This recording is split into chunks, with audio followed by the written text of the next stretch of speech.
Olha, a história que a gente vai ver hoje é daquelas realmente fascinantes da física. Sabe como é? Começa com uma coisinha que parece pequena, uma ferramenta quebrada, e quando a gente vê, estamos olhando para o mundo de um jeito totalmente novo, desde os átomos até a inteligência artificial. E essa citação nossa, ela resume perfeitamente a jornada. Não é sobre ter um plano todo certinho, um destino final. É sobre as descobertas incríveis que a gente faz quando pega um desvio no caminho.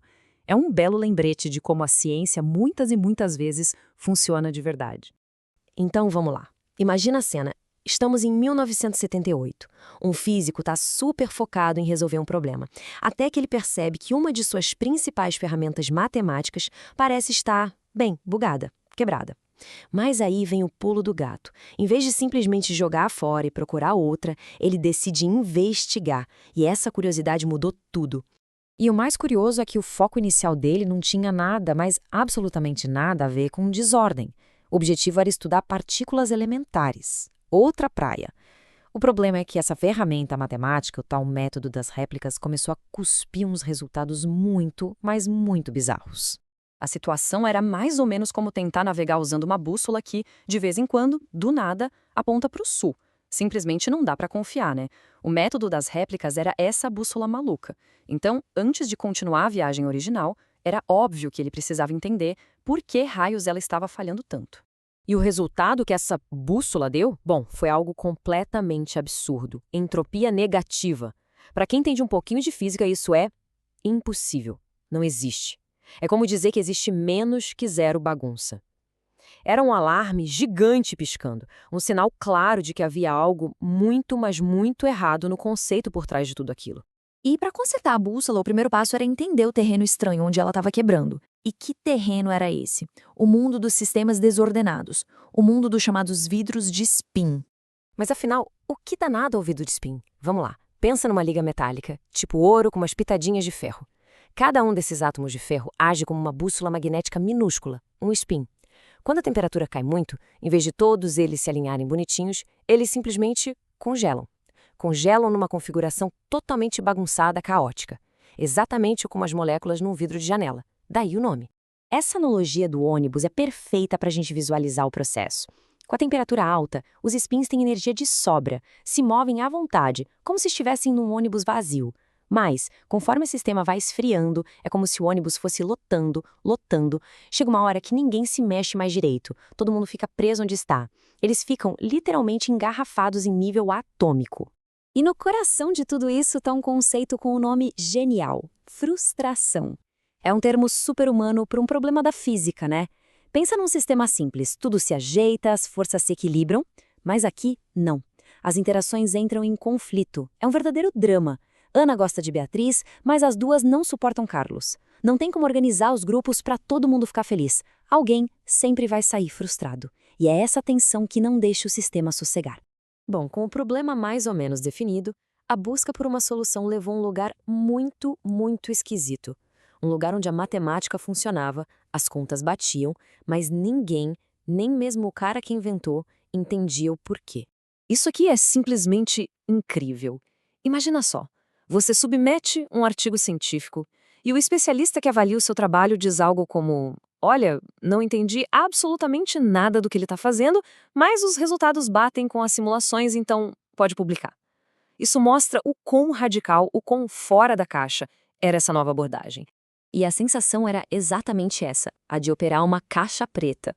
Você aplicava umas regras matemáticas que pareciam meio mágicas, algo acontecia lá dentro daquele túnel de cálculos, e do outro lado saía a resposta certinha que batia com as simulações. Mas o que acontecia lá no meio era um completo mistério. Para a gente ter uma ideia de como isso é possível, vale a pena olhar para a história da matemática. Lá no século XIV, um matemático chamado Nicolau de Oresme encarou um problema parecido. Todo mundo sabia o que era 2 ao cubo, certo? 2 vezes 2 vezes 2. Mas, e 2 elevado a meio? Como assim? Multiplicar um número por ele mesmo meia vez? Não fazia sentido. O que ele fez? Ele estendeu as regras que já existiam de forma lógica e descobriu que 2 elevado a meio só podia ser uma coisa, a raiz quadrada de 2. Ele confiou na matemática para levá-lo a um lugar novo. E foi exatamente esse tipo de salto de fé lógico que foi dado aqui. a matemática foi estendida para operar com conceitos que, fisicamente, não fazem sentido nenhum, como ter meio objeto numa gaveta. É uma ideia maluca, claro, mas fez as equações funcionarem. Foi um passo ousado, atravessando o imaginário para chegar a uma solução real e concreta. Anos depois, a ficha finalmente caiu. O significado físico por trás daquela matemática bizarra veio à tona. E foi uma daquelas revelações que mudou completamente o jeito que os físicos enxergavam os sistemas complexos. Pensa num sistema simples, como a água congelando. A gente consegue descrever o estado dele com um único número, como a densidade. Moleza? Só que a matemática estranha dos vidros de spin revelou algo chocante. Para eles, um número só não basta. É preciso uma função inteira, que é basicamente uma coleção infinita de números, para descrever o seu estado. É outro nível de complexidade. E o que essa tal função significa na prática? Pensa assim, em sistema desordenado não tem um único ponto de equilíbrio, um único vale para onde ele vai rolar e parar. Não, ele tem uma paisagem inteira, com um número incontável de vales diferentes, todos eles estáveis.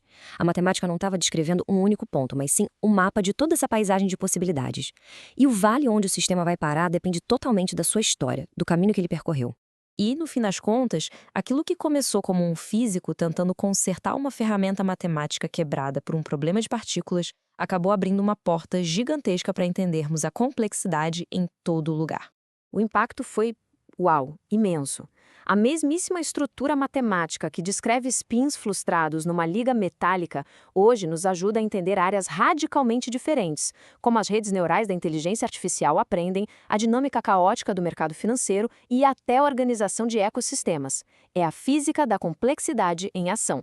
E tem uma simetria muito bonita nisso tudo. A física moderna, lá no começo, precisou simplificar o mundo, ignorar a bagunça como atrito para conseguir resolver os problemas. Séculos depois, ela se tornou tão sofisticada que pôde finalmente fazer o caminho de volta, abraçar essa desordem e, enfim, entender o mundo na sua complexidade real e fascinante.